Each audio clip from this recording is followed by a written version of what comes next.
John Emmett's the first one on in Kieler in northern Germany at the Kieler Olympic Classes Regatta. Gordon Smith, good evening to you, sir. Alistair Murray, we're featuring him today, an A4, Alistair's awesome Aussie Anecdote. Pedro, foiling sailor, off kayaking this morning around Sydney Harbor. Jonathan Frank, welcome back from Galveston. Kier DeYoung in SoCal. And Gordon Smith, a quick joke. What fun do monks have? Answer. Julia, get your finger ready. None, N-U-N. Oh, that's croutonic. Joe Cool, great. Some good news. We're going to have good nose today. Nose? Nose. How about noses, too? Might have good nose, too. Welcome to the show, everybody. Now let's get this one off the dock. 6, 5, 4, 3, 2, 1.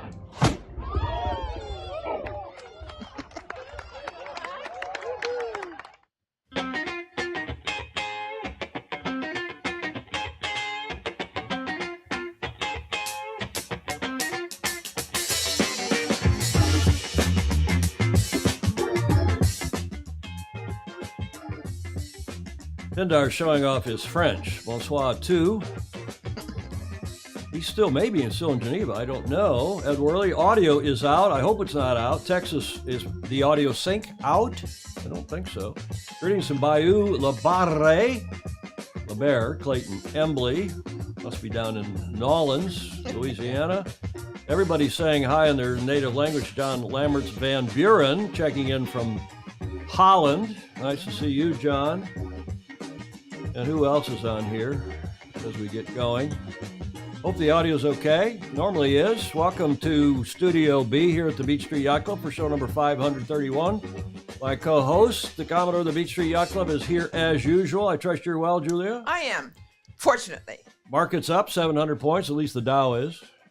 Amazing. When I last looked, that's good news. There's some other interesting news here in the States, but we're not going to talk politics today. I'm your host, Tom Eamon. Welcome to Tom Eamon Live. As I said, show number 531. We're almost a third of the way to 600, Julia. It just seems like yesterday we were at 400. I know. Hard to believe. They sneak up. They do indeed. Let's get this one, as we said, not only off the dock, but we'll get to the pre-start. Hi, Rich Fishbeck. Gordon Smith says the audio is good there. The pre-start, Castle Cove Sailing Club in Weymouth in the UK. That photo courtesy of John Emmett. Jeff Ogle, hey, it's been a while. Thank God it's Friday in Annapolis. Well, it's Friday most everywhere except west of us. You're down under. It's your nice Saturday morning in New Zealand and Australia. We talked the other day about the June solstice, the start of summer up here, the start of your winter down under. In the Southern Hemisphere, well, I don't know if you got up early this morning, but this once in a blue, no pun intended, blue moon alignment of the stars, of the 5 planets, and the moon. Today it was at dark 30 here. And those 5 planets, I guess they've been aligned for some time, more or less, but the moon just slotted in there nicely this morning. Julia, did you get up to see that? I did not. I'm sorry to say. Well, yeah, it was apparently you had to look between the east and the south, kind of east to southeast, and you could see all of this. Fritz Mueller saying hi from Miami. It was a cool thing, and today, you know what day it is today?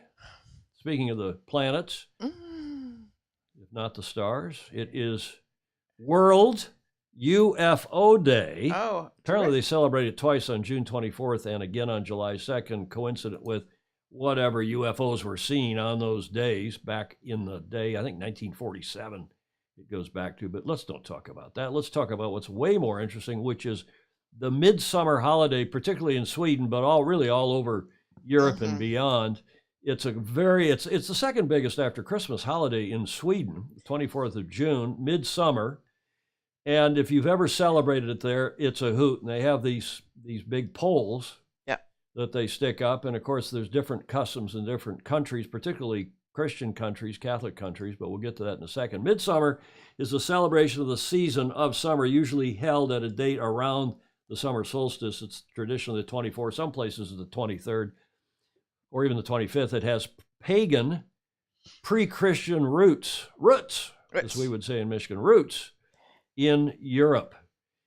The undivided Christian church designated June 24th as the feast day of the early Christian martyr, St. John the Baptist, who was supposedly born on this day 6 months ahead of Jesus Christ. And the observance of St. John's Day begins the evening before, known as St. John's Eve. It's a big deal in Spain. These are commemorated by many Christian denominations, such as the Roman Catholics and yada yada. In Sweden, the Midsummer is such an important festivity that there have been proposals to make Midsummer's Eve the national day of Sweden instead of June 6th.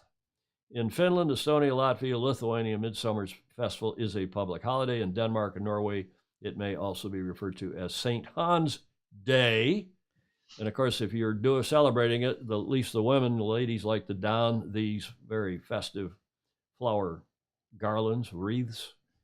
And then the food is epic as well. You know, can you recognize all that, Julie? You've done this before, I'm sure. Yeah, I'm the Finnish midsummer. Well, the Finnish midsummer, yeah, well, Yeah. boiled new potatoes and kippers and what are the other stuff? What's the fish that's the fish? What is it? lutefisk. It's unbelievable. Great stuff. You got to have aquavit to wash it all down, of course. Of course.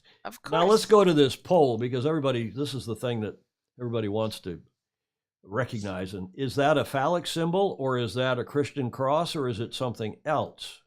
It's festive. It's called the Midsummer Stång. I can't pronounce that in Swedish properly, but I have somebody who can. Have a listen and a look. Stång. It's a stång, a pole that looks like a mix between a phallic symbol and a cross. Some people say that it symbolizes fertility, but others say that it was an attempt to make a Christian cross, hence the Christian influences on midsummer. Anyhow, the Midsommarstång is the symbol of midsummer. The midsummer pole. That stånga in Swedish means pole, and not in the Polish sense of the word. There's other customs and traditions throughout most of the Christian countries, but throughout Europe in particular. This goes on in Spain. You go down to the beach at midnight, you jump over the waves, you do various things, and you set these huge bonfires in Spain. I remember doing that on St. John's night, which of course was last night, or St. John's Eve maybe, the night before, the 24th. And then, as some of you will know, Gordon Smith, who lives in Denmark, will know, it's tradition in Denmark to set these bonfires and burn The witches. the witches. I hope that's not a The Harz Mountains celebrates their witches. Harz Mountains in Germany. Yeah. Well, one should. I hope that's not a real witch there that's burning, Julia. I doubt it. Okay, Hamish Ross, Christian, the early Chiron Church assumed pagan feast days to help make it more acceptable. Oh, the early Christian Church, Hamish is correcting that typo. To help make it more acceptable, there is a reason why Christmas is midwinter in the north. Yeah, right. Wait, was Jesus Swedish? I knew it, Stingray's saying. Okay, lots of jokes. Fertility, yep, fertility, poor witch. She turned me into a newt. I got better. Okay. Well, so much for midsummer. Now let's get to the starting line. And as usual, we have John Emmett with his report. He's on here live, of course, but he also has given us a really cool report from Kiel. Have a look.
Hi Tom, Julia and all the Fozy. I'm here in Kiel and it's actually the first day of racing at the Kiel Olympic Week because the original first day we were onshore and we never actually took to the water. But today the sun is shining, the wind has blown and we've completed 3 races and the weather forecast looks like we're going to complete a full series later on. The organisation here has been absolutely fantastic and it's a great place to come from the Olympic classes. You can probably see behind me just how many people they are. So have a great show and I hope to join you later. Thank you, John Emmett. Another, short but terrific report. Right. If you're looking, it gives you a feel for wherever in the world our international man of mystery does move around. You see that boat in the middle. I assume I took this as a screen grab from that video. I assume that is the Romanian lady in the Ilka 6 that he is coaching because she does appear in a number of shots of that video. Don't know her name. Maybe John will put her up here. John's music is upsetting my Christian rhythm. Pedro Foiling say, yeah, Steve, dare rock and roll. Well, I don't know if it's quite rock and roll. House music anyway, if that's correct. John is amazing, Stingray says. Julia, get your finger ready. Mm-hmm. The full package. Oh, good. Okay, enough package jokes, Stingray. But back to the picture. We thank John again very much for his interesting, albeit brief report, but he's a busy boy coaching and probably a little tired after traveling back and forth to Mexico and so on. His wife, whom he used to coach, of course, the gold medalist from 2012, was it, in Weymouth, Lily Zhu, has issued. They have started a challenge, and watch this, and then I'm going to ask you to help me because John challenged me after Lily challenged him. Have a look. Hello, I have 2 wishes in sailing this year. The first one is to master the falling walls, and the second one is to see sailing reinstated in the Paralympic Games. What are your 2 wishes in sailing? I nominate John Emmett at Hattie Rogers. So she nominated her husband, John, our Fozy and world champion, as Gordon a couple of our own world champion. Our own world champion. That was a nice sentiment from Gordon Smith. I really appreciate these vlogs. He is also saying, yep, that's Ebru. Is it Ebru or Ebru? John, Ebru Balat. Funny, she appears in most of my video. Yeah, no. Warren Schosser checking in from Brisbane. John Emmett, Lily Zhu started the hashtag back the bid. So Lily, congrats on that. And what she's doing is challenging everybody, nominating different people, and you're supposed to do this successively. So she nominated John, and he put something up. He wanted to, I can't remember what he said, but again, one of the wishes is for hashtag back the bid to get Paralympics, parasailing back in the Paralympics. And then John nominated me. Yes. And Alistair, if you're watching, I haven't posted it yet, but I'm going to nominate you, Alistair Murray, down under. Mm-hmm. And my wish, of course, is hashtag back the bid, but I'm not sure what my other wish is, but I ask all of you to help me. And by the end of this show, Julia, I'll come up with my wish and post it. Great. And then Alistair will expect you to do the same. Thanks, Lily Zhu. She is awesome, Stingray says. She is indeed. That segment, of course, brought to us by John Emmett Sailing. Get to the front of the fleet with Super Coach John Emmett. And then let's get into some more of the news. Remember, we gave you this report the other day, just briefly, about the death, the tragic loss of life in the Newport to Bermuda race 2022 aboard this boat. Morgan of Marietta. This was their release 5 days ago now. We regret to report that our Fleet Communications Office for the 52nd Bermuda race received a report of a crew overboard on the race course that afternoon. The crew of the yacht Morgan of Marietta, a 42-foot sloop, reported that its captain, owner, Colin Golder of New Providence, New Jersey, went overboard early this afternoon in strong winds approximately 325 miles from Bermuda. So they were more or less halfway down to Bermuda from Newport. And he sadly, tragically, did not survive. After extended effort, Mr. Golder's body was recovered by the vessel's crew, and the vessel is returning to the mainland. Next of kin have been informed, the Bermuda Race Organizing Committee, the Cruising Club of America, which is really the host club, and the Royal Bermuda Yacht Club, the co-host, wish to express sincere condolences to the family and the crew of Mr. Golder. Further details will be provided as they become available. A subsequent release yesterday from the Bermuda race organizers looking forward to lessons learned about the Morgan of Marietta to improve safety for all sailors. This is the normal thing now when one of these tragedies occurred. Since the tragic loss of Colin Golder on Sunday and the statement we just read that evening, the ensign at the Royal Bermuda Yacht Club has flown at half-mast and been solemnly observed by members and visiting sailors at colors each evening. Nice tradition at many clubs, including at the Royal Bermuda. The Bermuda Race Organizing Committee has stayed in contact with Mr. Golder's family and the crew of the 42-foot Morgan of Marietta, which has returned safely to the mainland. And the bit of news here, no surprise, but a good move. During this time, we've reached out to the leadership of U.S. Sailing, the NGB for the sport in the U.S., and encouraged the appointment of an independent panel to review what happened and publish a report to help all sailors learn from the loss of Mr. Golder. U.S. Sailing will announce the appointment of a panel in due course. And they concluded by saying, while words are inadequate at a time like this, we extend our deepest sympathies to Mr. Golder's family, friends, and crew as we await the report of the U.S. Sailing panel, probably in 5 or 6 months' time. And of course, we join that sentiment, of course. Now, this is a shot at the start, a photo of that yacht, Morgan of Marietta, taken by our Fozy and dear friend Chris Otorowski, past Commodore of Seattle Yacht Club and current Commodore of the CCA, the Cruising Club of America. And Chris said on an obituary page where comments are being gathered from various friends of and family of Mr. Golder. Dear Sabina, his wife, on behalf of the Cruising Club of America, the Royal Bermuda Yacht Club, and the Bermuda Race Foundation, we extend our sympathies to you, your children, and Colin's crew and friends at this very difficult time. Colin was a much-respected blue water sailor and contributed much to the sport through his involvement in the Raritan, New Jersey Yacht Club and the Storm Trysail Club. There's been a great outpouring for Colin here in Bermuda in post-race gatherings. We will truly miss him out on the water. Attached is a photo. It's the photo I just showed you that I, Chris Otorowski, took from the committee boat at the start of the race.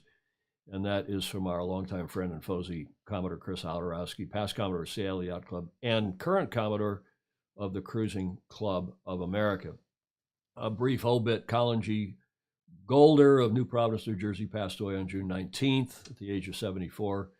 Relatives and friends are invited to gather for a service tomorrow, memorial service tomorrow, the 25th, in Berkeley Heights, New Jersey, from 5 to 7 p.m. I didn't know the gentleman, but by all accounts, he was a terrific guy and a great sailor. Looks like a great sailor. And a great supporter of the sport. Colin Golder, here from the States, 1947 to 2022. May he rest in peace.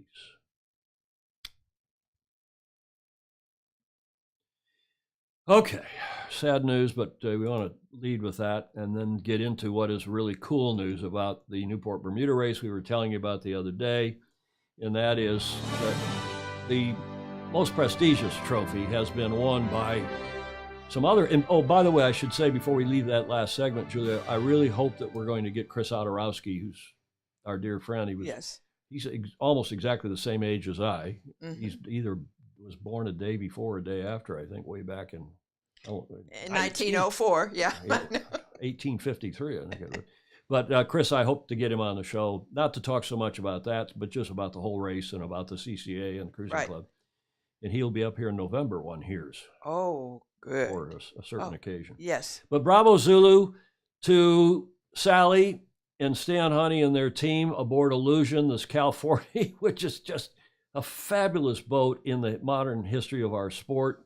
They have won, this boat and their team have won the St. David's Lighthouse Division with 108 boats in it overnight. This is from a few days ago, the great majority of the 186 boat fleet arrived in Bermuda, and yesterday's provisional divisional leaders have all been confirmed as the winners in the 52nd running of the biennial Newport to Bermuda race. winning the largest division in the race, the St. David's Lighthouse Division, with the aforementioned 108 boats, is Illusion, a Cal 40. Now, this boat dates from the 80s, owned by Sally and Stan Honey, who lived down the peninsula of Palo Alto, members of St. Francis here, longtime friends.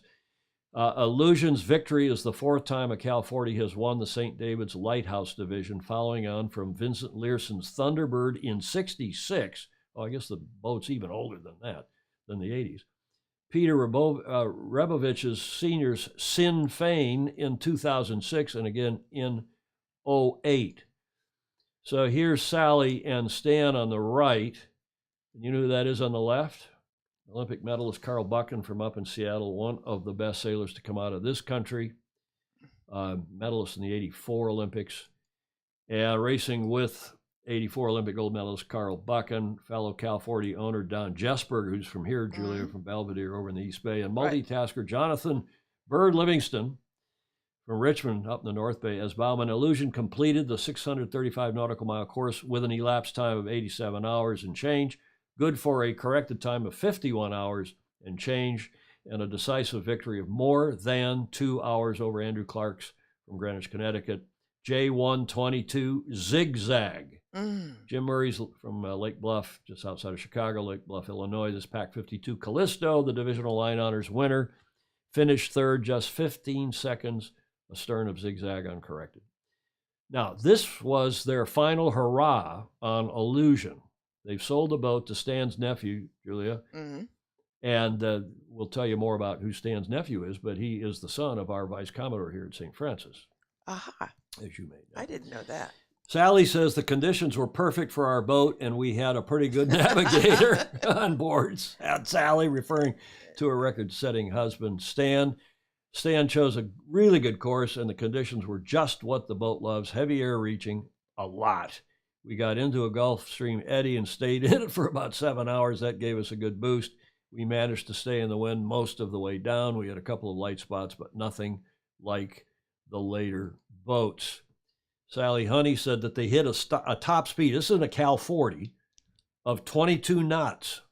With Buchan on the helm Saturday night. She woke up the sleeping crew with hoots and hollers of excitement, but otherwise spent most of the race with the wind on the beam. Quote continues, we didn't have that much water on the decks, said Sally. When reaching, the boat heels right over, and the more wind you get, the faster she goes. Really, it was a dream trip, fabulous.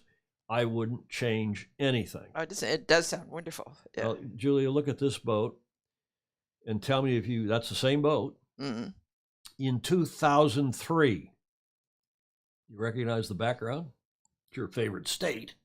Yes. That is the 2003 the finish of the Transpac. Yeah, the 2003 Transpac. That is Illusion surfing into Hawaii, the same boat with off Diamond Head. Well done, Bill Wingrove. It's just an amazing boat. These boats have been, somebody tell us what your Cal 40, great old Bill Lapworth design from the 60s, Bill Wingrove is saying. Learned to sail on a Cal 20 as a kid in Hawaii. And Don Lunabos chiming in, rest in peace, Colin Golder. There are worse ways to go. Yeah, well, it's still not a great way to go. But bravo Zulu to them. And there's some more news here because we said that they've sold the boat. The Honeys from Palo Alto, California, are well advanced in their prep. This is an article in Latitude 38 just before the start of the race, a week ago Friday. The crew is set. 1984 Olympic gold medals. We told you about Carl Buchan, Don Jesberg, and Jonathan Livingston. All are all experienced and legendary West Coast sailors in their own right, indeed. The boat has been stripped of its cruising amenities and returned to its ORR race-measured configuration. They've been cruising this boat for the last year or so. The dining table and floorboards have been removed, and the heavy anchor and chain are gone, and the heater has been disconnected and removed. The safety inspection has occurred. And then Sally, they're interviewing them on the dock in Newport before the race. And then Sally, the two-time Rolex Yachtswoman of the Year, drops the mic. Quote, basically, we're looking forward to our last hurrah racing, unquote, she says, who has co-owned the record-setting Cal 40 with Stan for 34 years. Quote, we're buying a powerboat, transitioning to the dark side. The dark side. Absolutely. There's more. What? This is Latitude 38 writing. The Honeys, one of sailing's most beloved and revered couples with whom anyone would jump at the chance to race, came who came together racing 505s, first against and then with each other, who have pushed and prodded each other across the Pacific Ocean, Hawaii, many, many times, are retiring to powerboating? Say it ain't so, exclamation point. Yes, quote, we've sold the boat to my nephew, John Froelich, son of the Vice Commodore here at St. Francis, our good friend, Bo Froelich, and the global record-setting navigator who needs no introduction. Imagining illusion without Sally or Stan aboard is a bit like imagining vanilla ice cream without chocolate sauce, or a dark and stormy with ginger ale instead of ginger beer, or an efficient government. They're illusory. Yes. Latitude 38. Oh, goodness me. The Honeys aren't the first owners of illusion. The honor belongs to America's Cup, the late great winning skipper Bus Mossbacher, and legendary Long Island Sound racer Vincent Montesano. Mossbacher and Montesano raced Illusion in its first Bermuda race in '66, placing second in class and overall to another Cal 40 Thunderbird.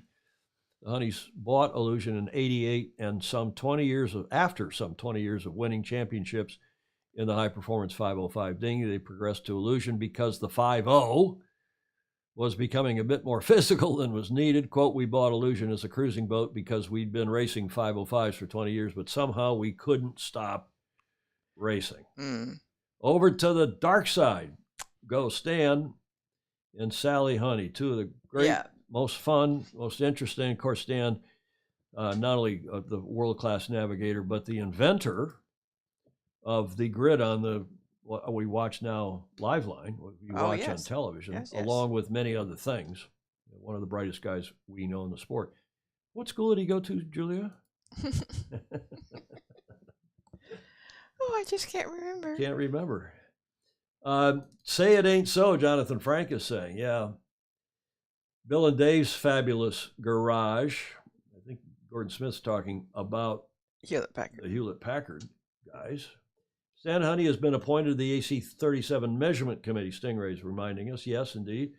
And Pindar saying, you need to record a 60-second video, Alistair Murray, stating your wishes, naming your nominees, and then post. Oh, he's following up on my challenge, my nomination, passing it from myself to Alistair Murray. So, yeah, stating your wishes and naming your nominees, and then post to Facebook, Instagram, and so on.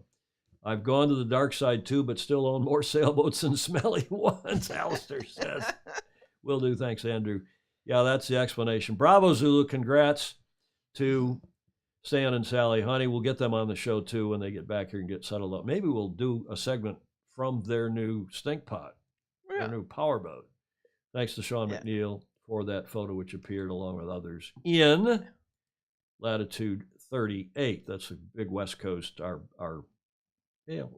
latitude 38. Yeah. But here in the Bay Area in particular and beyond, the free publication. Yes. It's still one of the few sailing magazines that's thick. Yes. Lots of advertising, lots of local stories and writing. It's a terrific pub here in the Bay Area. And with a great reputation of being about the best trade you can have when you're sailing. So even if it's 5 years old, you can trade it for a lobster or something. Is that right? Lots of places, right? Is that right? When you used to carry them around with you?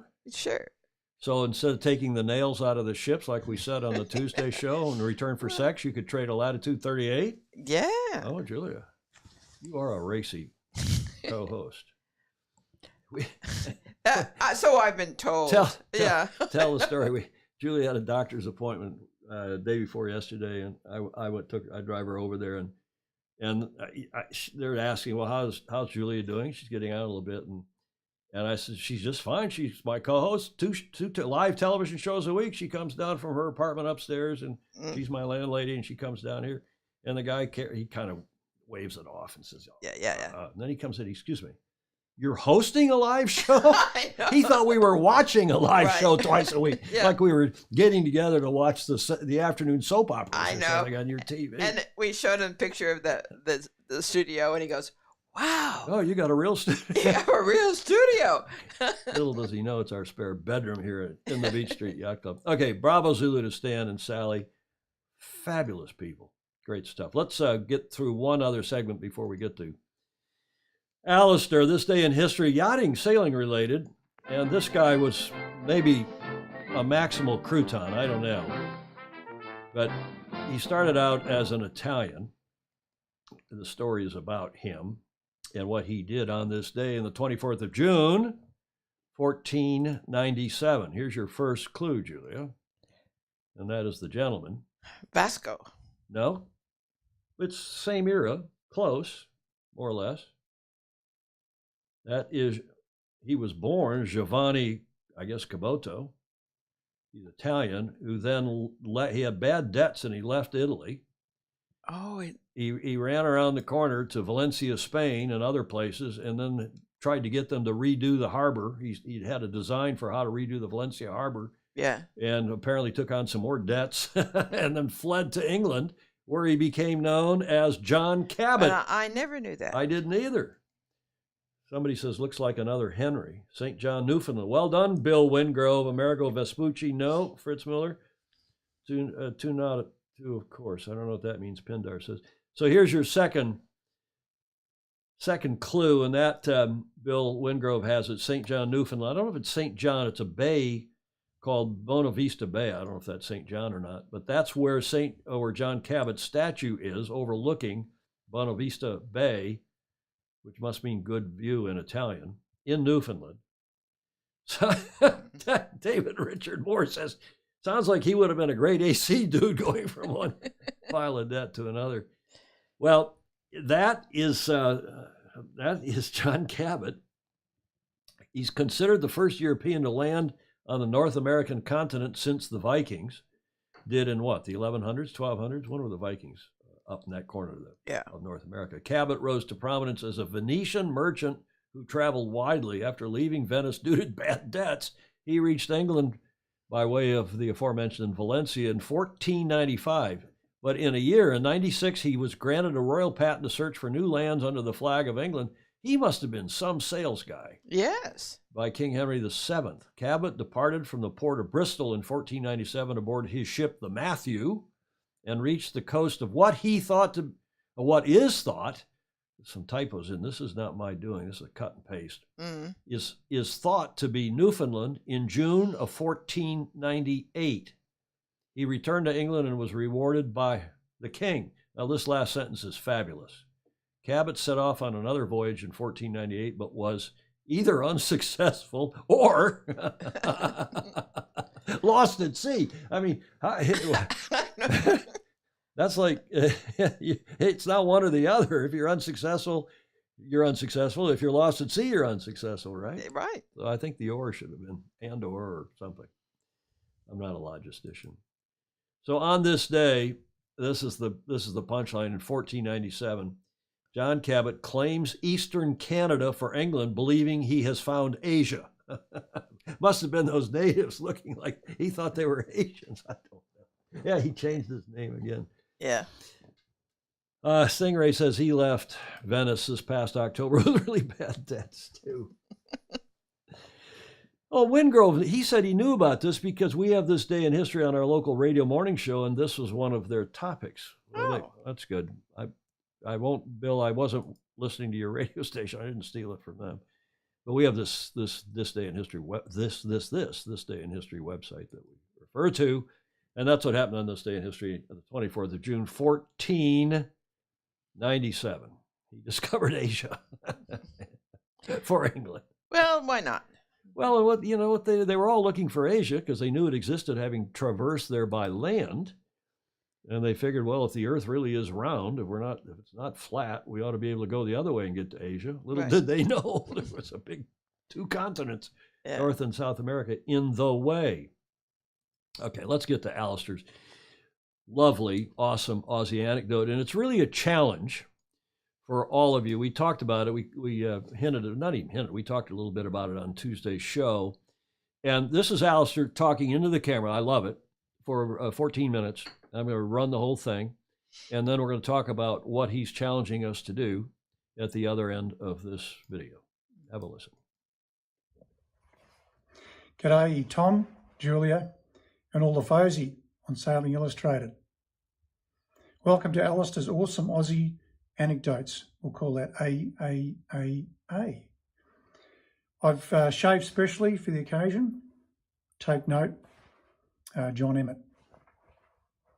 Something different for every week, as I've promised to you on this segment, and today is certainly no exception. As you know, here in Melbourne, we were locked down hard for most of 2020 and 2021. And I was involved with quite a few Zoom groups and buddies getting together and talking lots of different things and keeping each other company through the dark times. And on one of the Zoom groups that I had, one of the guys posed a question to us, which was, which boat made the greatest contribution to sailing? And boat, ship, class, you know, it's kind of flexible, but it was a good question. And so I responded with my list of more than one, which boat. It was my top 10, which I mentioned to you last week. I'll make the point here that in presenting my top 10, these are my opinions only.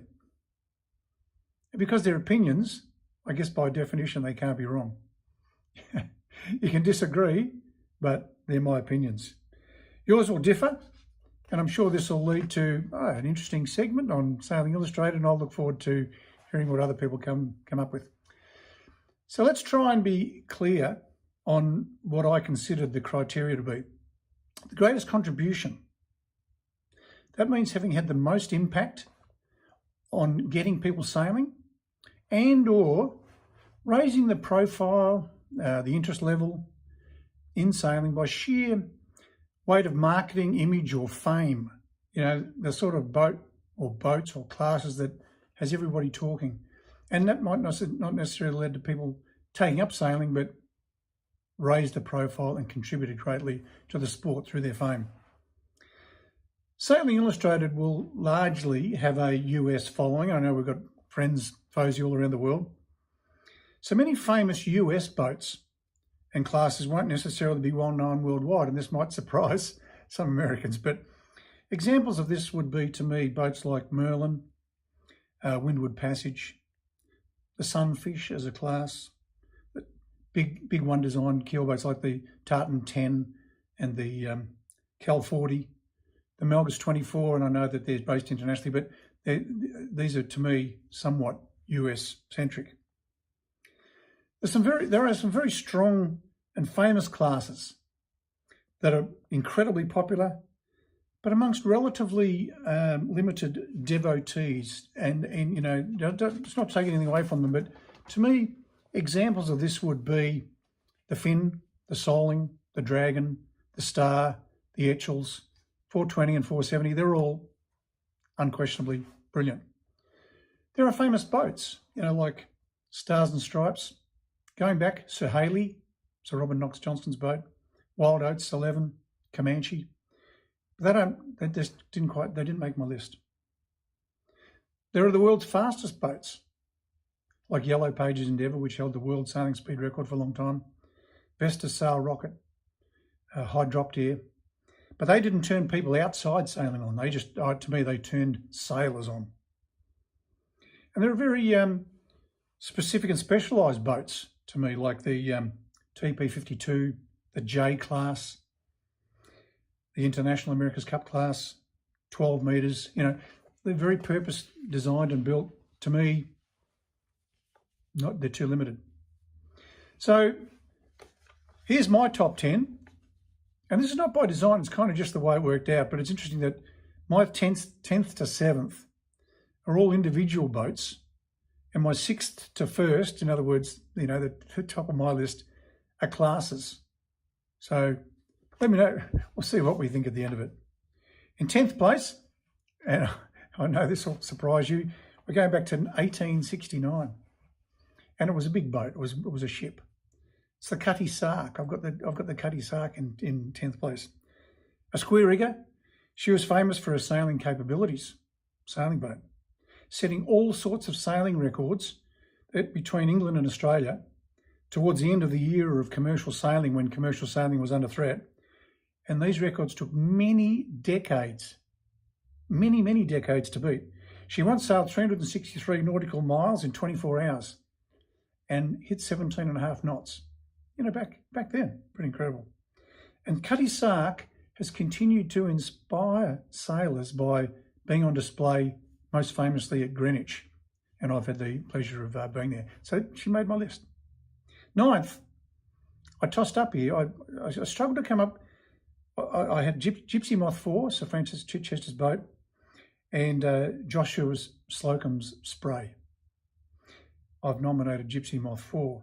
To me, Spray, way back in 1895, Slocum set off, completed the first solo circumnavigation of the world, which actually wasn't non-stop. And I feel through his exploits, his books, his fame, that he and Spray, put recreational voyaging on the map and show what can be done. But Sir Francis Chichester came along, more in my era. When I was a teenager, I followed him. This boat is also at Greenwich, so it's there to be seen and enjoyed and admired and revered by people. This boat was sailed by Sir Francis in 1966 and 67 around the world, making him the first person to sail non-stop, unassisted, single-handed around the world. And the boat and the man were very famous and inspired many. So Gypsy Moth 4 for number 9. Number 8, I've got the schooner America. So built in 1851 and designed by James and George Steers, with a lot of America's Cup aficionados on this site. I won't go into too much of the history other than to say she was the boat that, a very rakish, modern, breakthrough design, sailed on her own keel across to Great Britain, took Great Britain on and beat them around the Isle of Wight and created the cup named in her name, the America's Cup, which is still a pinnacle of yacht racing today. So to me, big accolade to America. It's a nice segue into number 7, Australia 2. I know I'm Australian, perhaps a bit biased, but Australia 2 is famous for wresting the America's Cup away from the Yanks. After 132 years, the longest unbeaten stretch in sport, in history. And she was a real breakthrough in design with a wing keel. The most famous yacht in Australian history by far, and perhaps the world. But did she contribute greatly to sailing? The wing keel never really became mainstream. And sailing didn't really increase in popularity as a result. I can tell you that because I'm in the industry. But the boat lifted the spirits of a nation and galvanised us like nothing ever has.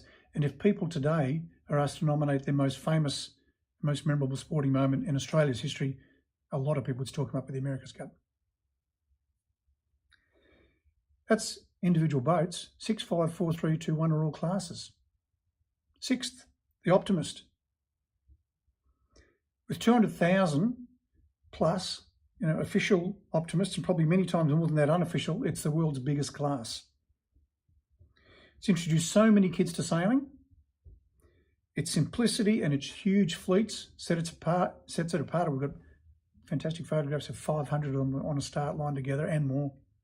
But only one kid per boat, and all about racing, rather than simply mucking about in boats. But as in sport, it has spawned an incredible number of champions. So that's the Optimist. In 5th place, I've got the J24. Easily the most popular one design keelboat and an absolute breakthrough in her day. Think 5,500 of them with crews of 5 people. This boat changed the sailing world and it introduced many to the sport. Congratulations to the Johnstones.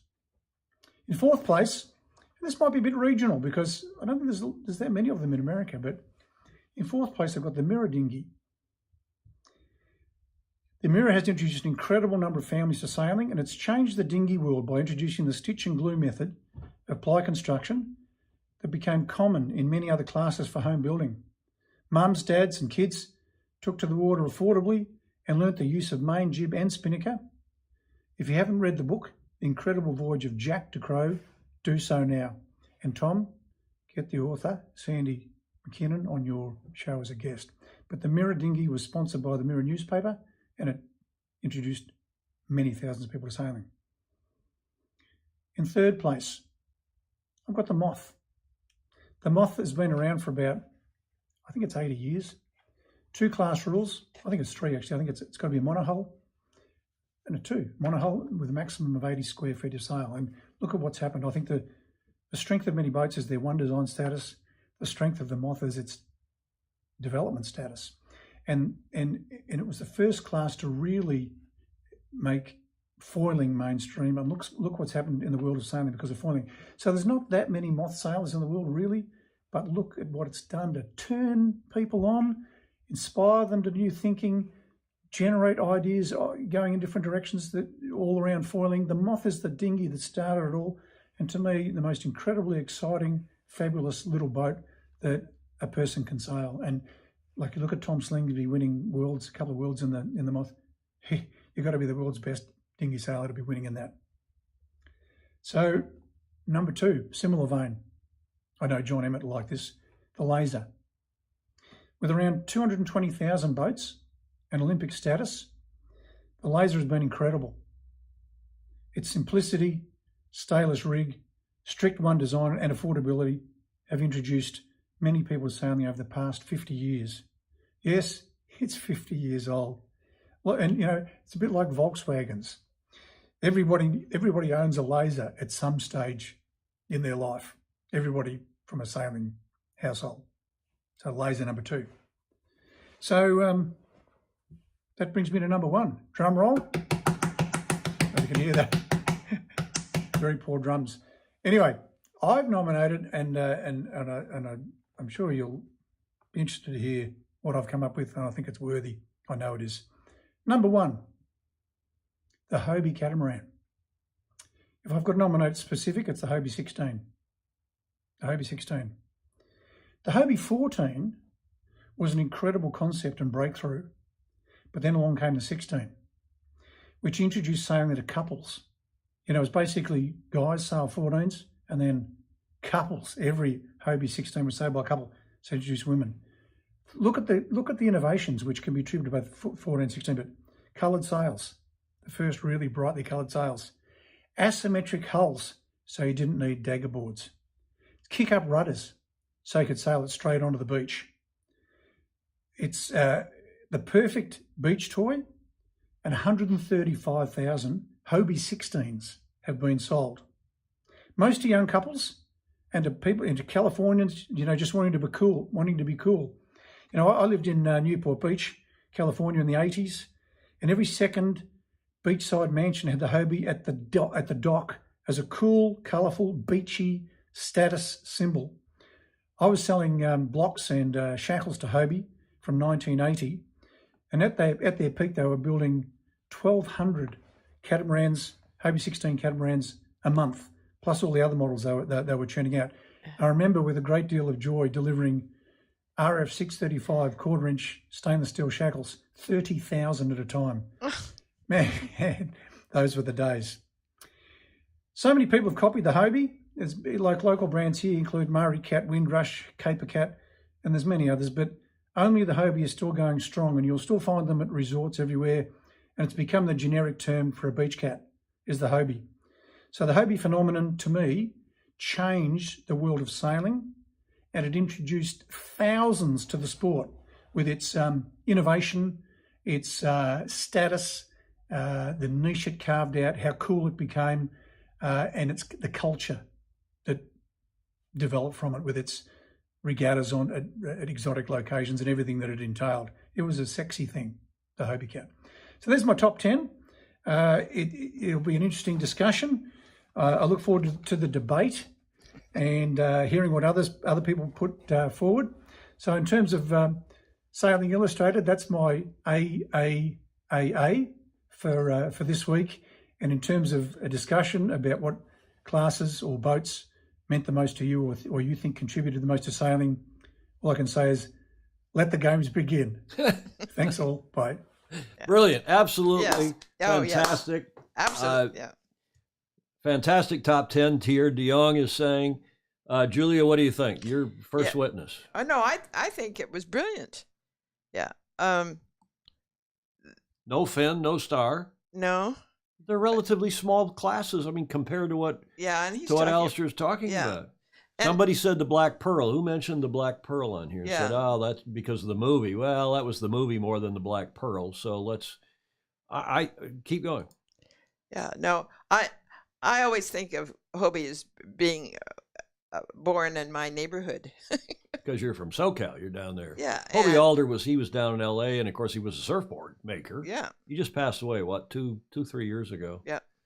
Yeah, he's in our U.S. Sailing Hall of Fame. But I think Alistair was spot on. You could argue with one or two up or down or something. But I would have never put the Hobie as number one until I heard his argumentation for Yes. it, this presentation just now. And Alistair, I think that was absolutely, simply brilliant. We'll see what everybody else. Yerke Arby saying great top 10. Ed Worley, nice list. Stingray, very cool. Thank you. And this, this will be ongoing. Pedro Foiling Sailor, what is not commonly recognized as the first person to centerline foil a moth in 1998 is Dr. Ian Ward, who then went on to help me, Peter Stevenson, Pedro Foiling Sailor, helped me develop the foiling system to foil the laser in 06. Emmett was saying, I was surprised the Opti was so low. Always horses for courses. Thank you. Yeah. But the Opti, again, is sort of like the Finn and the Star. It's a great class that has been serious for racing. But in terms of sailing, I remember Alistair's ground rules were sailing. What has done the best thing for sailing? And when you say it's almost like Kleenex. It's become generic for beach catamarans, for beach have a Hobie day. Right. I mean, have a Hobie day. Yeah. Jody Shields, he said it's a happy day. Did his kid get married? His daughter, his beautiful daughter, get married? Or I think she did. I think they were engaged some time ago. Jody, tell us why you're so happy today, and congratulations. But he's saying, bang on, Alistair. Fantastic. Mm-hmm. Any other arguments, any other thoughts before we let Alistair go? Any idiot can sail a Hobie. This is my mother, Janice Davis, and you can take your kids and all the neighbors' kids. I thought too, Julie, his comment that the Hobie 14, which was a pain in the ass to sail, frankly, they really had not perfected the asymmetric hulls, tacking the thing. You almost had to tack, back up, and then sheet in and go on the other tack. And the 16 was really cool because now it was two people. Yeah. You could sail single-handed. A lot of people did, and they're still single-handed racing. But the idea that introduced couples. Yes, which is huge. And parents and kids. Yes. You could take a couple kids, a kid or two with you. You could on a 14 too. Yeah. Now, somebody tell me, what is the new Hobie that has the sitting out, what do you call those? They've actually got sitting out wings, seats, and you can also lean back from the top of the pontoon, lean back, and it gives you a bit of a backrest. There's a Hobie something, a fairly modern boat now, a fairly recent boat. It's a terrific boat. But it's the 16 that Alistair is talking about. And for that purpose, I have found, after looking this, I spent way too much time this morning, Julia, looking for a video on the Hobie 16. Yeah. And I finally found one from a newspaper in Syracuse, New York. It's a short one, and it's cool. Have a look.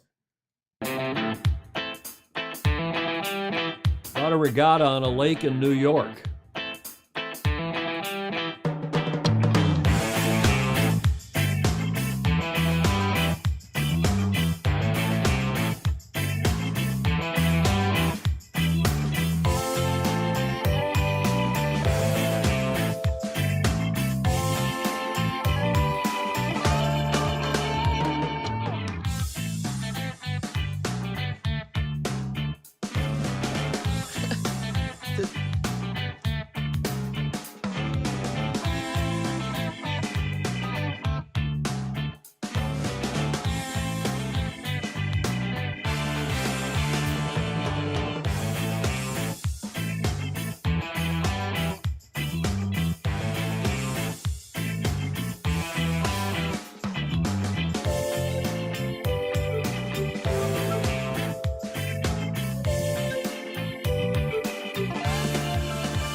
Okay, thanks to Syracuse.com, the Post-Standard newspaper. So it's interesting how so many newspapers, the Mirror in the UK, what was the name of the paper that sponsored The Optimist? Or that was a service club. That was the Optimist Club that did that.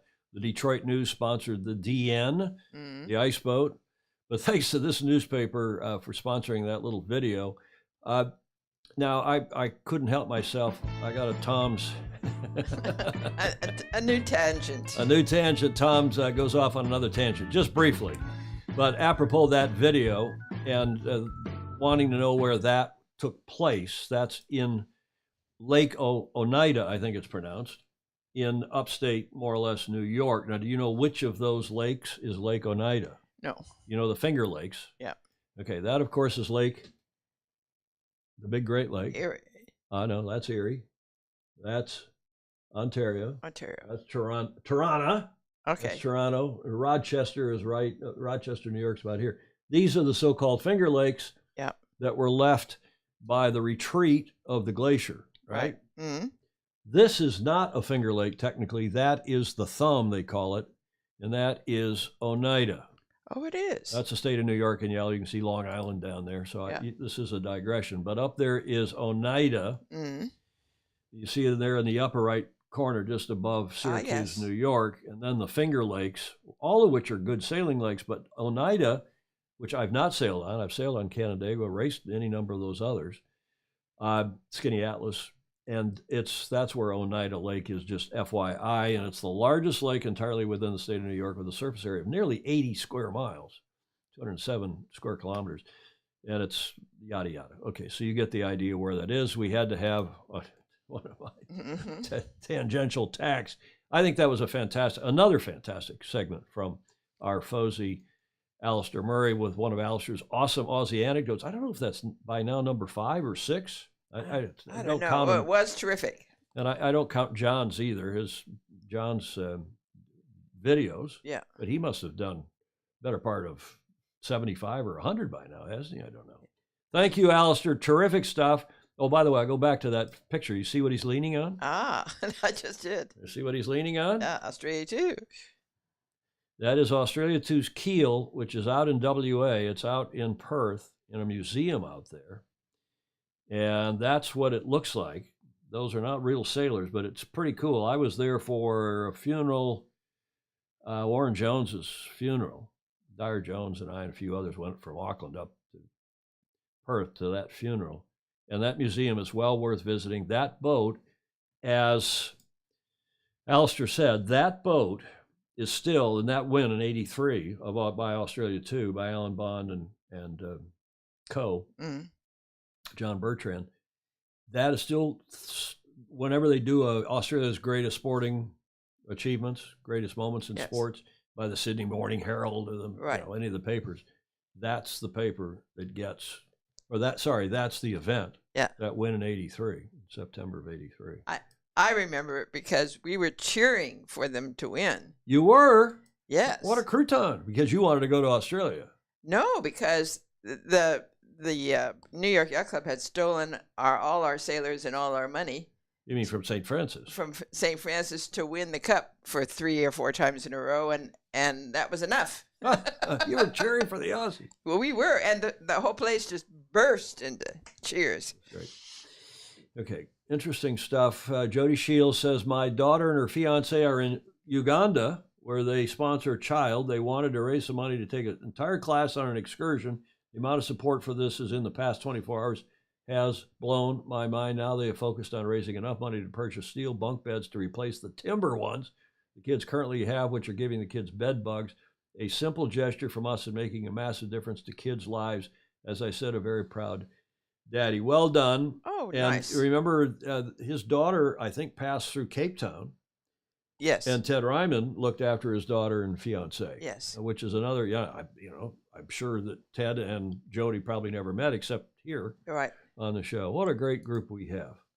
What a great group we have. Clark Chapin is reminded that why wasn't the DN on the list for many of the reasons that Alistair mentioned as his criterion. Well, again, ice boating is pretty, like the Finn and the Star. It's 470. It's an Olympic class, but it's pretty, shall we say, in terms of the numbers and the impact, probably somewhat less broad. Santana 59, the S&S. Okay, yeah, we can argue about some of those things. Thanks, Don Lunabos.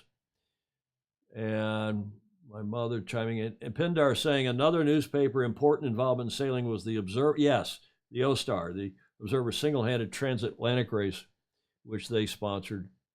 Well, and remember, don't forget that the New York Herald, and what was his name? Horace Greeley, wasn't it? Yeah. Somebody will Google this for us. Go West.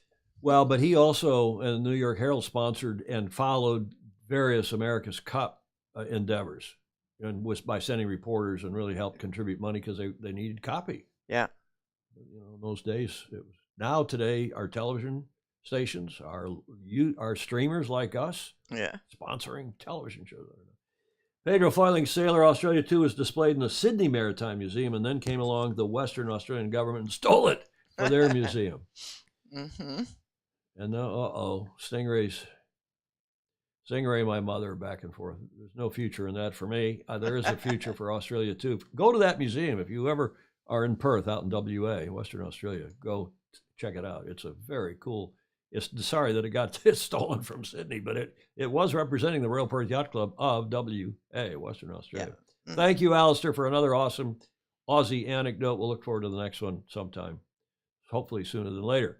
Let's go to Chicago and a little more wrap up. We talked about it on Tuesday for a bit, but they've done a video here of, it's another one of these GoPro videos. Have a look from SailGP.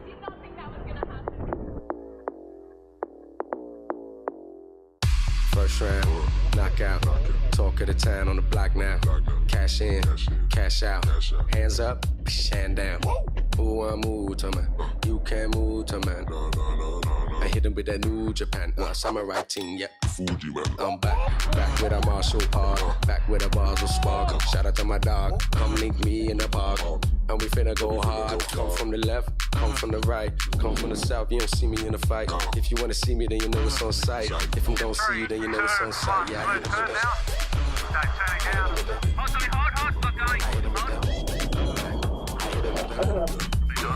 hit him with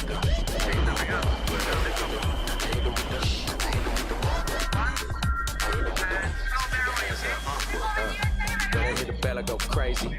Give me that belt, pay me. I keep the right hand on safety. I keep putting these gloves on lately. Back in the ring, back in the ring. It's champion team, what? And I do that all night. If I see you when you see me, then it's on sight. I hit him with the.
I was going to put that in corrector Crutonic.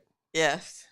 And you're getting, I mean, Greg Phillips saying it was ruined by the music. Stingray said it was fabulous video. He didn't comment much on the music. Clark Chapin replying to Greg Phillips, that's what mute is for. Yes. Yeah, I don't know. Was it corrector Crutonic? It depends on who the audience is. Well, our audience is broad. Maybe not all of us that are on here that are retired or semi-retired, or, you know, in our, probably not many, 20 to 25-year-olds on here. But I think the video, my view is the video was fabulous. Yes, it was. And it And was you very action. And you can argue about the music. Bill Wingrove says it doesn't do anything for me. Ryman says it's correct. But I like the idea of putting GoPros on and then doing it. I mean, it's a music video. Mm-hmm. It's a music video. Mm-hmm. Okay, the rap, the lyrical rap, whatever they call it. It's okay. But I think for Gov Cup, I'm going to get Chris Bretschker to buy a half dozen GoPros, because the beauty, you don't have to stream the stuff off the boat. You get these little GoPros are about, this big. Right. And you put a little card in it, memory card. Yep. And turn them on, and they'll record for, along the size of the memory card and the size of the battery. And then you go back ashore, take them in, you get some hot video editor, clever video editor. Yep. And he or she then can put together something like that with whatever kind of music you want, or different music. I think it's good. I think it's good for the sport. We need to do more of that. And for me, at least, bravo Zulu to Sail GP. There's a lot of energy in it. For putting that out. Let's see what else they say. The Aussie win was correct. If I'm in a nightclub, I'd probably dance to the music. That would be crouton. Stingray saying, yeah, well, of course, Stingray would say the music was fine too. Click your fingers. Don't. Julie, is it a click your fingers or is it a shake your finger? No, click. Gordon Smith, correct. Wonderful editing and yeah, it was. I agree, Gordon. That's a good point. GoPros are the way to go. Love the music. Mary Jude Szymanski is saying in Philadelphia. Okay, well done. Here is they also announced in Chicago the rest of the season. So they now do have 11 events. We've done Bermuda and Chicago now, 1 and 2. And then next month they're in Great Britain, in Plymouth again. Be up on the Plymouth Hoe, looking down on that course. Then in Denmark, France, Spain, Dubai, Singapore, new. Australia, a repeat. And then New Zealand for the first time. In Christchurch, and they're alternating between Christchurch and Auckland, I believe. And then back here in May 6th and 7th, Julia. Great. For the grand finale of Sail GP Season 3. We're hoping that Nate Outeridge, Nathan Gitt and his Japanese team are back on the water in Denmark. I think it was Denmark they're talking about. When is Denmark? That's in August. I believe that's when they're hoping to get their boat, and they come up with some money. Yeah. So they can afford that boat. Apparently Slingsby owns his team. Oh, does he? Yeah. Apparently Ben owns his team, and a lot of these sailors are trying to buy the team. So. Oh, well, that's good. Got to go for it. Sorry, Julie, go ahead. Oh, never mind. No, go ahead. No, it's good. They put a lot of effort into it. Car Chapin makes another funny. He says grand finale or grand finally. Okay. I think it's good for the sport, and it's interesting the crossover to the America's Cup, or so we think. And we told you on Tuesday, this speculation by our longtime friend Margarita Bottini, now married to John Marshall, Margarita Marshall, longtime dear friends. Team New Zealand considering signing Sail GP star, and that was before it was becoming clear that was Phil Robertson. It had become clear, but we couldn't talk about it. We were asked not to talk about it. And a lot of speculation during and after Chicago Sail GP, because this is now Richard Gladwell's writing in Sail World yesterday. Chicago came up very well as a venue, offering a spectacular city backdrop. Thousands of exuberant fans gathered at the finish on day one. Good and varied sailing conditions and a course that offered some opportunity for recovery from a poor start or mishap in the first leg, of the race. Some of you would argue with that last clause.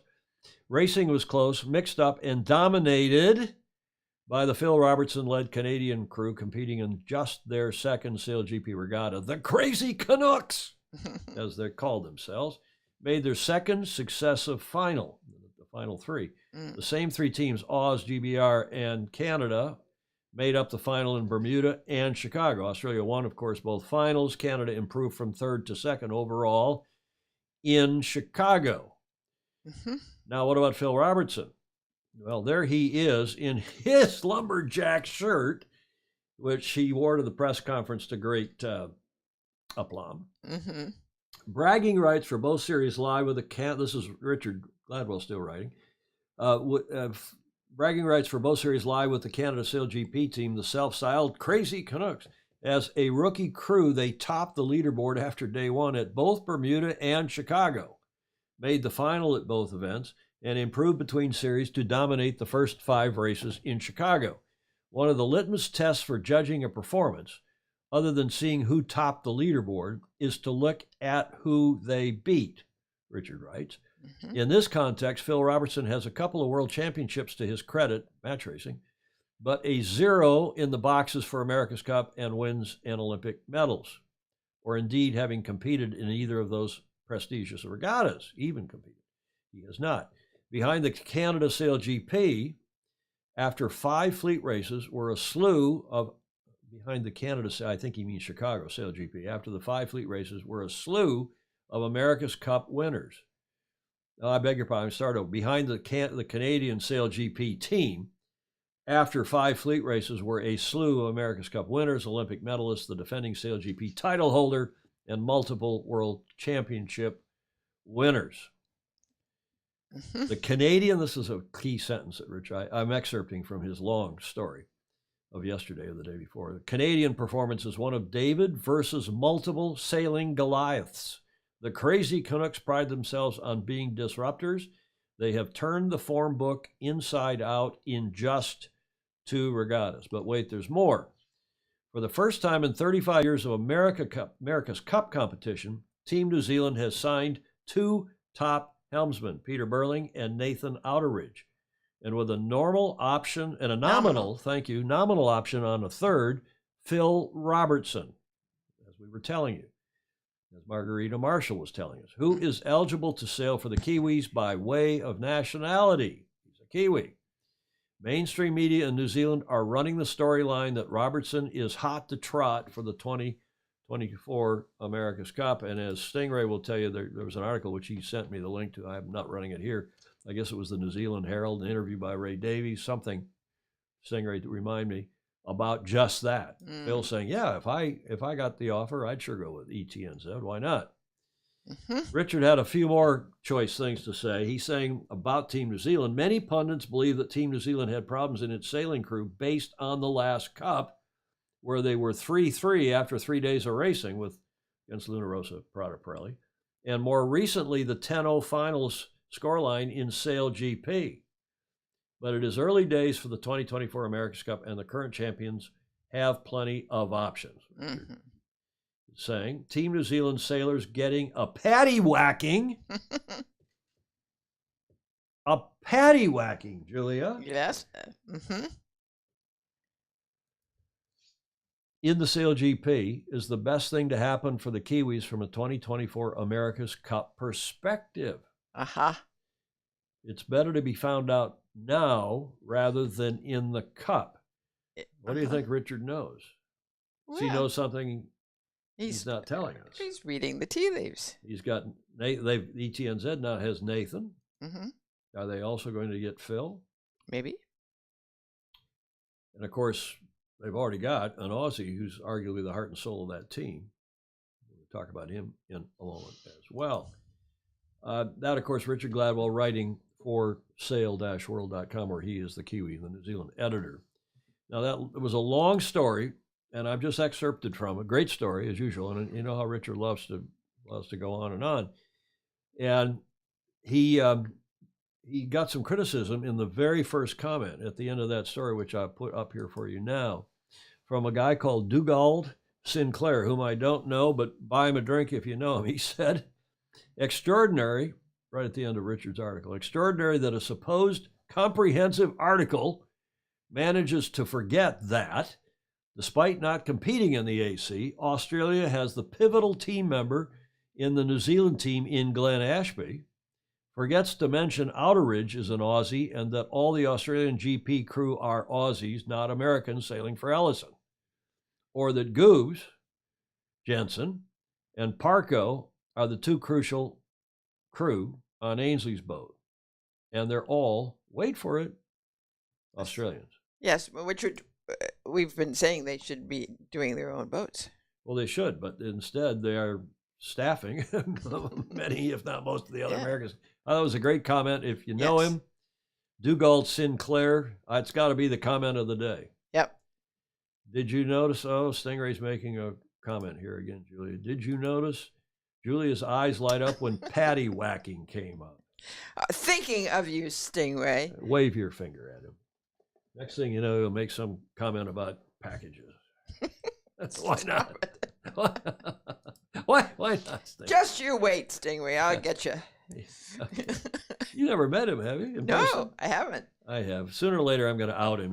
Now that he's no longer working at Boeing, I think we can. But he's very, very circumspect. Nice guy. Great guy. Corrector Crutonic, you could run any number of things in each of these shows as a Corrector Crutonic. And this one is truly, this got a lot of compliments for the decision of the race director, and a lot of people were also critical. But this is what happened in the Vendée Arctique. We told you that it was very light starting the race, and that then they displayed code flag S, not literally, but they did shorten the course on the east side, at a gate on the east side there of Iceland. They had a gate through which the boats had to pass, in partly for safety reasons, partly in case they had to shorten the course. And it was a wise move, probably. But I'm going to ask you if this was correct or Crutonic. The second edition of the Vendée Arctique, Le Sable d'Olonne, where they started in France, was finished on a shortened course by the race management at a virtual gate. It was virtual. They had to pass between two lat lawns. In the east of Iceland, victory went to Charlie Delan on a Pivia. No surprise, one of the vets of this IMOCA 60 class. Ahead of another vet, Jeremy Bayou on Charal, and Thomas Riant on Linked Out. We've talked about all three of them through that whole last Vendée Globe, and no doubt we will this November when they do the race down to the Caribbean. But bravo Zulu to Charlie Delan, who won on his Pivia. And you see that buoy? That's actually they put a mooring field in so the boats could go in, and this is on the east side of Iceland, so they could be safe from the horrific weather that ensued. And the question was whether this was a good decision or not. Was it correct or Crutonic? And the explanations of Francis Le Goff, the race director, collected after the decision to shorten the course, quote, "The depression is there," and this was real time as it was happening, "and some will have difficulty reaching the Iceland gate," the trailing boats. "But as the situation is no better once through this gate, we preferred to make it the finish line so that the solo sailors," they're all solo sailors, "can immediately make sure to get to safety. Unstable and strong winds arrived in the area, closing the race at the gate will allow sailors to find the best solution for each of them. We knew about the rapid and brutal weather changes in the area, 40 knots on the nose, but we had the worst of, to say nothing of being a bit chilly, but we had the worst of what we could have feared. Sincerely, what everyone experienced during the 1,500 miles, they only ran about half the race, less than, or so of the climb towards Iceland, the difficulty of navigation, the struggle to steer the boat, the resistance to the strong elements, represents an impressive preparation for the Vendée Globe," so said the race director. But they shortened it after three of the boats had crossed through the gate, those aforementioned three, the veterans and stars of the class, arguably. And they did it retrospectively. So they had already passed through, and they said, okay, we're going to stop the race at that virtual gate. You guys are 1, 2, and 3. And the rest of you that can get to the gate, fine, we'll score you. And if you can't, go, beat, as my sister would say, beat cheeks for safety, which they did. Well, that sounds smart. Is that correct or Crutonic that they shortened it? Some people are arguing. There were a number of people that said, look, this is what this racing is all about. Yeah. This is, we got to go around the world. We can't stop. And we're going to encourage rough conditions. So you should have let it go. And if you want to drop out, you're your own, you got to make your own decision. It's your decision whether to race or to continue to race. And you should let it go and see what happens. Clark Chapin is arguing, never, ever second guess a race committee decision to shorten a course based on safety considerations. Gordon Smith saying the decision was correct. There's Stingray's up there. There's back and forth. Jeff Ogle. Okay, there's some other comments. I'm not going to go all the way back up there, including Patty Wag. Graham Sweeney, up here you have to expect a bit of weather. Graham, do you think that this decision was Crutonic? Ryman says, Ted says it's correct as it keeps the boats in one. There, that's, I think, I think that's the main point, Julia. If you beat the boats up, if you beat the sailors up, they've got some other racing. They still have got to qualify for the Vendée Globe in 2 years' time, but they've got to do the what's the Vendée race down in November down to the Caribbean. And I think Ted's comment correct as it keeps the boats in one piece for the actual Vendée. Yes, I actually was thinking that. So I think you and Ted are right. Tier de Jong saying at this stage, correct decision. Clark Chapin, yeah, a bunch of people on shore in nice, comfy, overstuffed chair. I agree with Clark, too. I think you never want to second-guess a race committee. They've got to make the hard call. They made the call, and the call at Crutonic, I think, would be, and a lot of people in France did, but I think most of us here would agree with Clark and with Ted Ryman that it was correct. Now we're going to, the crews still, yeah, Ted Gordon Smith's another good point. I think I made it a minute ago, but yes, the crews still have to qualify with the round the world race, and damaging their boats for a qualifier in difficult conditions was not a good idea. Overall safety has to be paramount. Graham Sweeney's chiming in. The question should be, are the vessels capable of the conditions you get here? Well, again, I think most everybody on here agrees it was the correct decision. I certainly do. Yeah. One other comment here back on the Cup is Stingray saying, rumor is that Dean Barker was at SNG, Société Nautique Genève. I wonder if Andrew Pindar, who was there recently, would know this. But Dean Barker was at SNG for the recent Ball d'Or. That's the race across Lac Léman, Lake Geneva, and back, where Alinghi was racing. Yes, Alinghi was racing. So back on the current issue, Jody Shields, my guess is when they go around the world, they would never want to go upwind. Yeah, that's a really good point as well, because when they are out there in the Southern Ocean, they're going downhill for the most part, going downwind or reaching anyway in 40 knots in the huge seas, but they're not going uphill, which is what they were doing to get up and around Iceland. Because they were taking Iceland to counterclockwise, leaving it to port on the left side. Right. So. Training to win, that's Emmett, is saying the issue is, in terms of safety, hindsight is always a wonderful thing. Okay, we have all agreed on that. It was a correct decision, we think, and we think we agree with that, don't we? Yes. Let's get to the America's Cup. Couple interesting things. Here is the $20 million man again. Why do you laugh? That's the word. Yes. That's the word. Thunderbird. Here is, I think, the top team. Come back for a minute. This is a video from Alinghi, just out.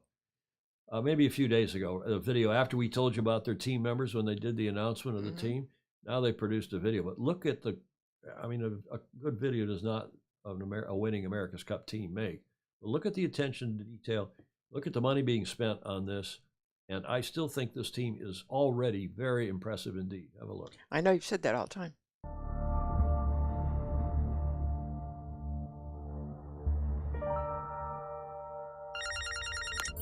I'm getting the team together now. Checkmate.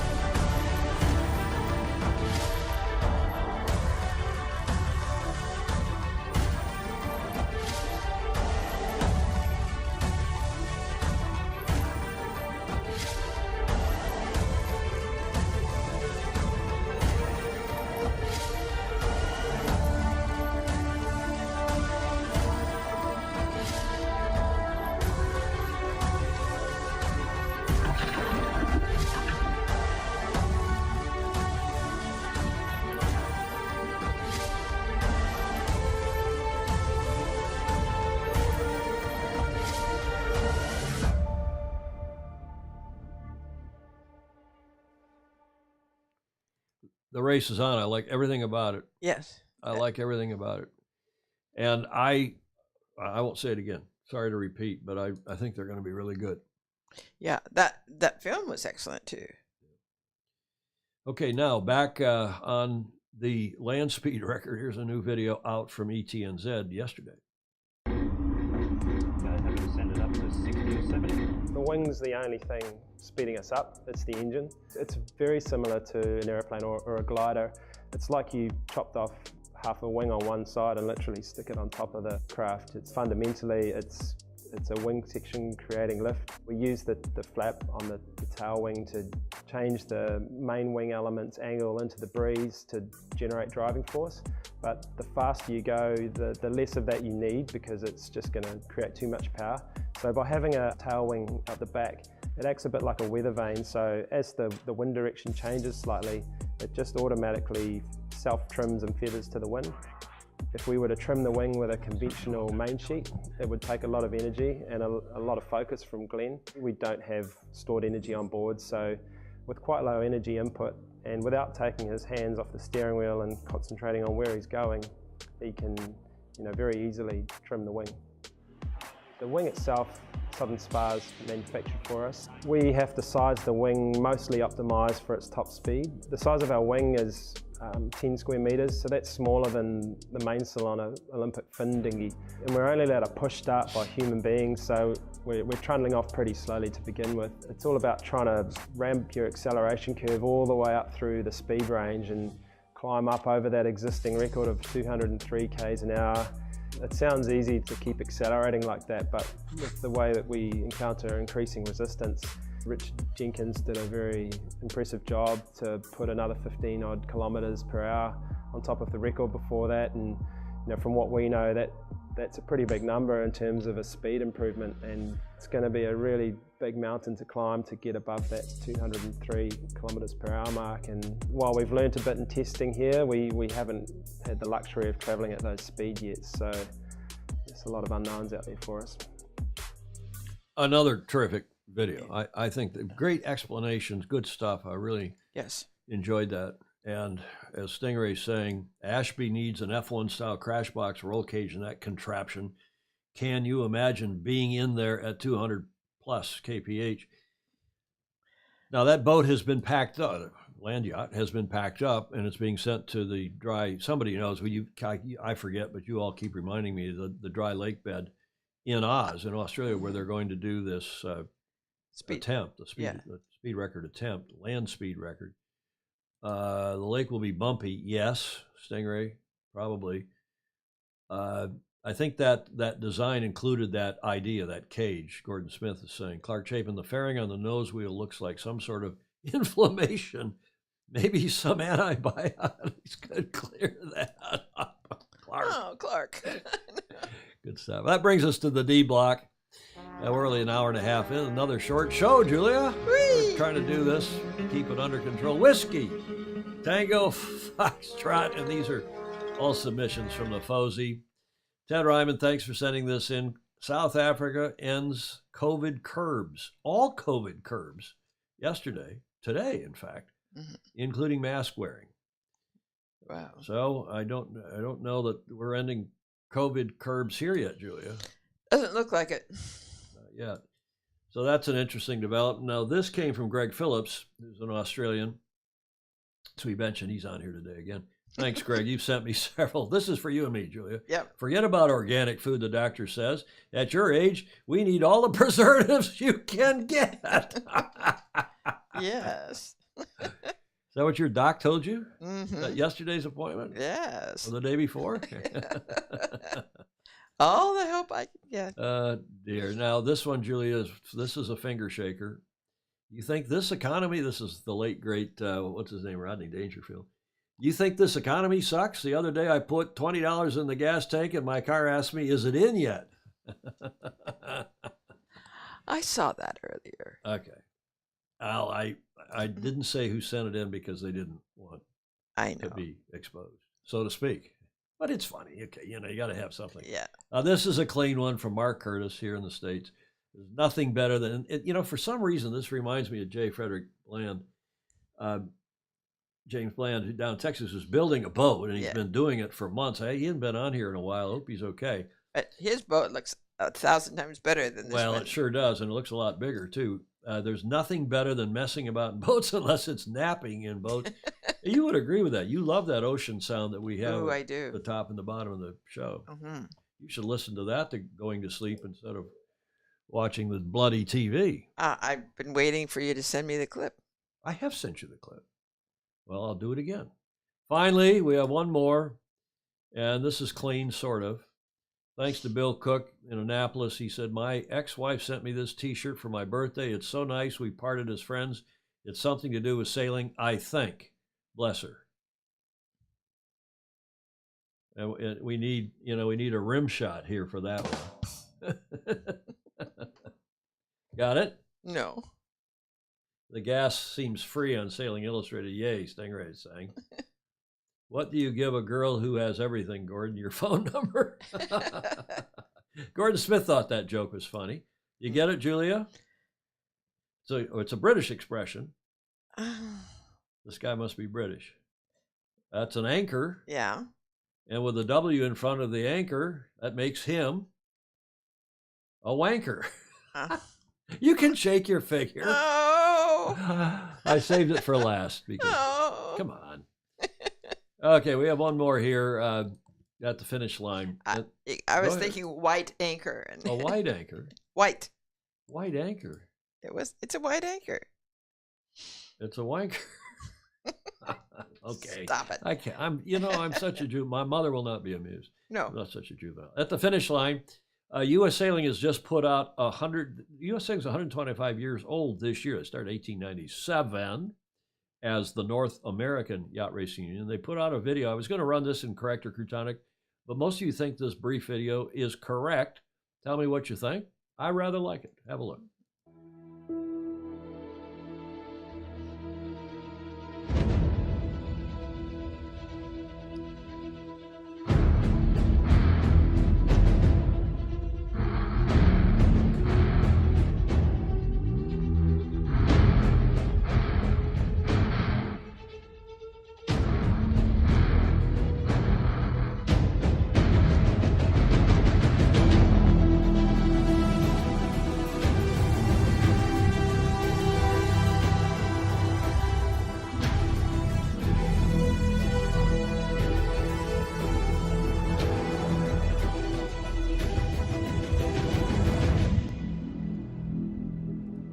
What'd you think, Julia? I like that. I liked it too. And you've got nice headphones on, so you're listening to the show in stereo. So you can, it's one of the things Julia does is she's watching in case you're listening, in case we have an audio dropout in the left channel or the right channel. I just have, it's actually a stereo earbud, so I can hear both channels, but it's, I can't distinguish them because I don't have one in each ear. But the stereo sound on that was really nice as well. And the theme is honor history, impact the future. And for the next 125 days, there's something going on, more or less for the rest of this year on U.S. Sailing's various social media sites having to do with their 125th anniversary, which I also thought was a good idea. You may have seen when we did the Rose Cup, there was a special 125-year anniversary logo in conjunction with that event as well. It was pretty cool. Okay, so Bravo Zulu to them. I think it was cool. See what you all love. The graphic. Clark Chapin said, nice short video, fantastic. Love it. Life could improve when she loses the phone. Okay. He also had made another package joke back there, but let's get off that. Julia, your witness. Yes. Share the joy and ask somebody to follow. You're going to have to come up with a poem sometime, like Greg Gutfeld does. Yes. your favorite nighttime host. Not my favorite. And also, as we say, if you're new here, please leave a comment and tell us where you are and tell us what you think, because we like the feedback, good, bad, or otherwise. Comments are welcome too, and we leave the comments on even a replay, and we do go back and read them. Thank you very much. Also, support us on Patreon. That's how we keep this show on the road, keep it on the air. Patreon.com/join/Sailing Illustrated. Julia, final thoughts? I'm just looking at the nice comments on board, and we really do appreciate those nice comments. Well, when you get people like John Emmett and Alistair Murray and all the Fozy that watch regularly and give us great comments and feedback between shows, sending in funnies, sending in, and Stingray especially sends me a lot of story ideas. Have you seen this? Have you seen that? As now does Greg Phillips and any number of others. Yes. And it's not just the funnies at the end and the D block, it's all the other input. We do appreciate it very much indeed. We hope you have a great weekend wherever in the world you are. It's already started down under on your Saturday, but we hope to see you also next Tuesday when we'll do this all again. In the meantime, sail fast, sail safe, Have fun. Ciao for now.